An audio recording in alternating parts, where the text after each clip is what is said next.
प्रश्न 11 समाजीकरण में कूले द्वारा प्रतिपादित प्राथमिक समूह की भूमिका स्पष्ट कीजिए। उत्तर प्राथमिक समूह की अवधारणा का प्रतिपादन चार्ल्स कूले ने किया। इसके अनुसार प्राथमिक समूहों के सदस्यों में आमने-सामने के संबंध पाए जाते हैं, अर्थात सदस्य एक दूसरे के संपर्क में प्रत्यक्ष रूप से आते हैं। प्राथमिक समूहों में परिवार, मित्र, युगल, पड़ोस, खेल समूह आदि आते हैं। प्राथमिक समूहों की भूमिका। पहला, प्राथमिक समूह से संपर्क में व्यक्ति सर्वप्रथम आता है, अतः यह व्यक्ति में अनेक मनोचित गुणों के विकास में सहायक होता है। दूसरा, प्राथमिक समूह समाज में व्यक्ति को मनोवैज्ञानिक सुरक्षा प्रदान किया जाता है।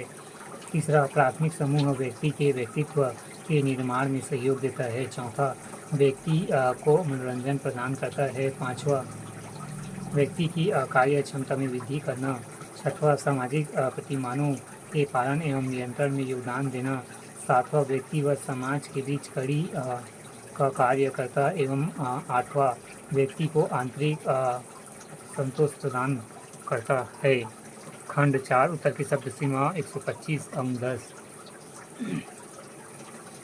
प्रश्न 12 समाज में सहयोग एवं संघर्ष के महत्व को बताइए। उत्तर समाज में सहयोग का महत्व। पहला, सहयोग किसी व्यक्ति के समाजीकरण और व्यक्तित्व के विकास के लिए अत्यंत आवश्यक है।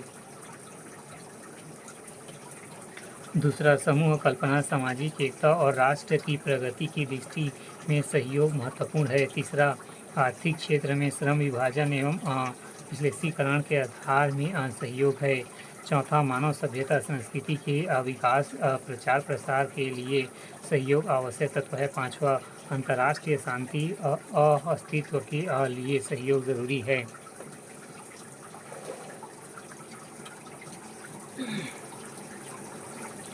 समाज में संघर्ष का महत्व। पहला, संघर्ष समूह में एकता कायम रखने में सहायक होता है। जब दो समूहों में संघर्ष होता है तो प्रत्येक समूह के लोग अपने समूह में एकता की भावना से आबद्ध हो जाता है। दूसरा, जब एक ही समूह के सदस्यों के बीच संघर्ष होता है तो दूसरे समूह की एकता भंग हो जाती है। तीसरा, संघर्ष में भारी जान मान की क्षति होती है। चौथा, यह व्यक्ति के सही विकास में बाधक होता है। पाँचवा, यदि दो असंघर्षरत समूह समान शक्ति वाले होते हैं तब उनमें विस्थापन हो जाता है। उपयुक्त विवरण से पता चलता है कि संघर्ष का काम समाज में विघटनकारी के रूप में ही होता है, अर्थात यह समाज के लिए लाभदायक सिद्ध न होता है। लेकिन यह भी आवश्यक है कि समाज एवं सामाजिक संगठन को मजबूती प्रदान करने के लिए सहयोग के साथ भी हो संभव। इसलिए कहा गया संघर्ष ही जीवन है। अथवा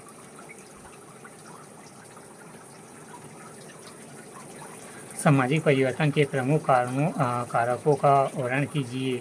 उत्तर सामाजिक परिवर्तन के कारक निम्नलिखित है। पहला, प्राकृतिक या भौतिक कारक। प्राकृतिक या भौतिक कारकों के अंतर्गत हम सभी प्राकृतिक शक्तियों को सम्मिलित करते हैं, मौसम, भूकंप, बाढ़ आदि। दूसरा, प्राणी शास्त्रीय या जैव विविधता कारक। डार्विन सामाजिक परिवर्तनों के लिए जैविकीय कारकों को महत्वपूर्ण मानते हैं। जैविकीय कारकों से तात्पर्य जो हम अपने माता पिता द्वारा वंशानुक्रम से प्राप्त करते हैं। तीसरा, जनसंख्यात्मक कारक। माल्थस एवं जनसंख्यात्मक कारक का तात्पर्य जनसंख्या के आकार, घनत्व में वृद्धि और ह्रास से है। इन कारकों में जन्म दर, मृत्यु दर और प्रवास को शामिल किया जाता है। चौथा, प्रौद्योगिकीय कारक।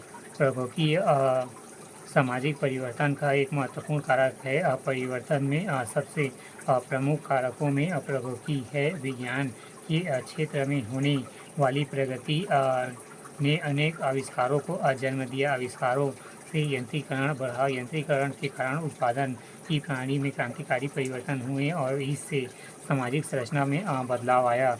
चौथा, आर्थिक कारण। इसकी व्याख्या कार्ल मार्क्स द्वारा की गई। वर्तमान युग में औद्योगिकरण व पूंजीवाद का प्रभाव आर्थिक दशाओं को और महत्वपूर्ण बनाता बनाता जा रहा है। उत्पादन, उपभोक्ता, वितरण, आर्थिक नीतियाँ, भ्रम, श्रम विभाजन आदि से समाज में बदलाव आता है।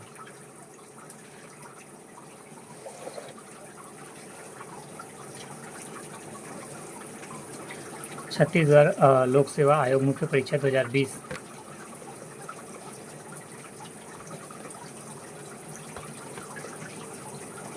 खंड 1 उत्तर की शब्द सीमा 30 अंक 2। प्रश्न 1 समाजशास्त्र को परिभाषित कीजिए। उत्तर मैकाइवर एवं पेज के अनुसार समाजशास्त्र सामाजिक संबंधों के विषय में है। संबंधों के इसी जाल को समाज कहते हैं तथा इसका अध्ययन समाजशास्त्र कहलाता है। या समाजशास्त्र समाज का विज्ञान या शास्त्र है जिसके द्वारा सामाजिक जीवन में घटित होने वाली असामाजिक घटनाओं, क्रियाओं के आंतरिक और बाह्य पक्षों का व्यवस्थित व क्रमबद्ध अध्ययन किया जाता है। इस प्रकार समाजशास्त्र संपूर्ण समाज का एक संपूर्ण इकाई के रूप में अध्ययन किया जाने वाला विज्ञान है।